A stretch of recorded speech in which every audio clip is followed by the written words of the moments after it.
নমস্কার, শুরু করছি প্রতিচ্ছবি সংবাদ।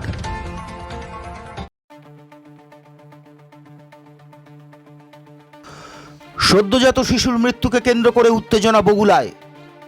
চিকিৎসায় গাফিলতির অভিযোগ তুলে নার্সিংহোমের সামনে বিক্ষোভ মৃত শিশুর পরিবারের। স্থানীয় সূত্রের খবর, বগুলা এলাকার বাসিন্দা এক গৃহবধূ বগুলা স্টেশন রোড সংলগ্ন এলাকার একটি বেসরকারি হাসপাতালে গত 4 দিন আগে একটি সন্তান প্রসব করেন। শিশুর পরিবারের অভিযোগ, শুক্রবার রাত পর্যন্ত ওই শিশু ছিল সুস্থ, কিন্তু শনিবার ভোরে নার্সিংহোম থেকে তাদের জানানো হয় শিশুর মৃত্যু হয়েছে। আর এই খবর জানার পরেই উত্তেজিত হয়ে পড়ে শিশুর পরিবার। পরিবারের লোকজন এবং এলাকার মানুষজন এসে চিকিৎসায় গাফিলতির অভিযোগ তুলে ওই নার্সিংহোমের সামনে বিক্ষোভ দেখাতে থাকেন। উত্তেজনা ছড়িয়ে পড়লে খবর যায় বগুলা পুলিশ ফাঁড়িতে। পরিস্থিতি নিয়ন্ত্রণ আনতে ঘটনাস্থলে পৌঁছয় বগুলা ফাঁড়ির পুলিশ। ঘটনায় নার্সিংহোম সিল করে দেওয়ার দাবি জানিয়েছেন মৃত শিশুর পরিবার।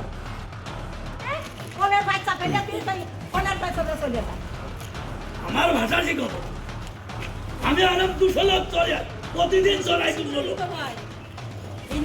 200 লোক আমার পয়সা খায়। একটু সে মানুষ আমার পছন্দ আছে না, ভাষা গেলা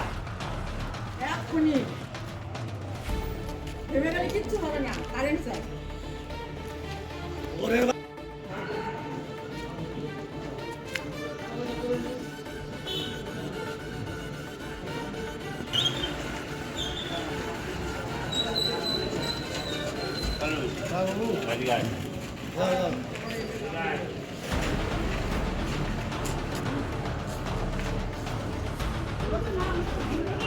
কেন মারতে যাবে? সে এসে বলতে পারে না, সে বলবে না তার গতি হয়ে গেছে, কেন মারতে যাবে তার? আমি নাকি ভাষা খারাপ করেছি, বাইরে আসতে পারতাম না, ভাষা খারাপ করেছি।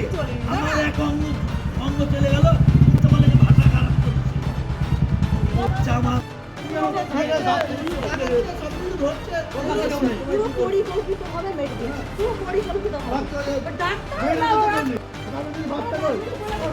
তাড়াতাড়ি ভুল জেনে তাড়াতাড়ি প্রশাসন রেখেছে।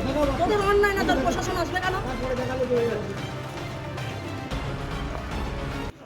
একটারও খোঁজ দেখাই নেই, কারোর দেখা নেই।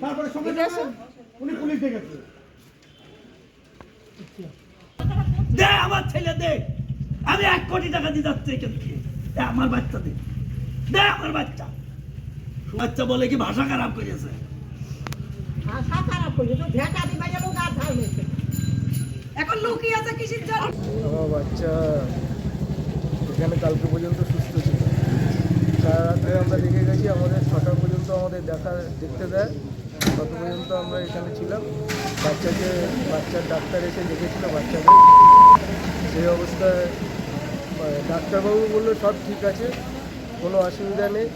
আমরা তারপর আমাদের বের করে দেয়, আমরা বাড়ি চলে যাই প্রতিদিনের মতন। যেরকম রাত ভোর যখন 4:45 বাজে, তখন নার্সিংহোম থেকে আমাকে ফোন করে বলছি যে তোমরা তাড়াতাড়ি গুছিয়ে চলে আসো। তা আমরা ফোনে বলি যে কোনো অসুবিধা হয়েছে? বলছে তোমরা আসো, একটু অসুবিধা হয়েছে। আমি সাথে বললাম যদি নার্সিংহোমে যদি কোনো সুবিধা না থাকে তাহলে অন্য হসপিটালে হয়তো তাকে নিয়ে যাওয়ার জন্য, সেটা যা করতে হবে করবো। তার ভিতরে আমি আমার শ্বশুরমশাই, আমার শাশুড়িকে ফোন করি, তারা সাথে আসে নার্সিংহোমে এসে আমাকে ফোন করে যে আমার বাচ্চা আর নেই, আমার বাচ্চা আর নেই, খাওয়া দাওয়া খেলাধুলো সব করছিল, সেই বাচ্চা নেই। বাচ্চার বয়স কতদিন? বাচ্চার বয়স 4 দিন। এখন কি চাইছেন?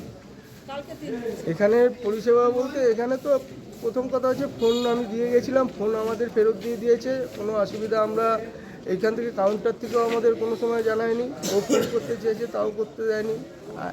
আমরা চাইছি পুরো এরকমভাবে কোনো আয়া রাত্রিবেলা সিজার হয়েছে, সেই মেয়ে ছেলে উঠে আয়াকে ডেকে ডাকছে যে আমার বাচ্চা নড়ছে না, ওই অবস্থায় বেড থেকে উঠে সে ডাকছে। আর তাও নেই যে বাচ্চাটা কী অবস্থায় সিজার করেছে। কালকে রাত্রিবেলা সে ঘুমের ইঞ্জেকশন দিয়ে বাচ্চা পাশে দিয়ে সেই অবস্থায় এরকম একটা পজিশন। আমি চাইছি পুরো এইখানে পুরো একদম হসপিটালটা, নার্সিংহোমটা জানি কোনো বাচ্চা জীবন আর না খায়, পুরো বন্ধ করে দেওয়ার জন্য। এদের পরিষেবা কোনো কিছু ভালো নেই। আপনার নাম? আমার নাম মিলন হালদার। বাচ্চার কে হয়? বাচ্চার বাবা আমি। কাজল বসাকের পাঠানো রিপোর্ট, প্রতিচ্ছবি সংবাদ। শ্রীকৃষ্ণ হেলথ কেয়ার নার্সিংহোম চক্ষু বিভাগে এখন প্রতি মঙ্গলবার দুপুর 1:30 থেকে বসছেন শান্তিপুর হাসপাতালের বিশিষ্ট I surgeon doctor PK. Das. এছাড়াও প্রতি সপ্তাহের বুধ, বৃহস্পতি ও রবিবার মাত্র 50 টাকায় বিশিষ্ট অপটোমেট্রিস্ট দ্বারা চক্ষু পরীক্ষা করা হয়। সুলভ মূল্যে অত্যাধুনিক লেন্সের দ্বারা ছানি অপারেশনের ব্যবস্থাও রয়েছে আমাদের এখানে। আমাদের ঠিকানা গোডাউন পাড়া, শান্তিপুর স্টেশনের সন্নিকটে, শান্তিপুর, নদিয়া। কল অথবা হোয়াটসঅ্যাপ 6294407313।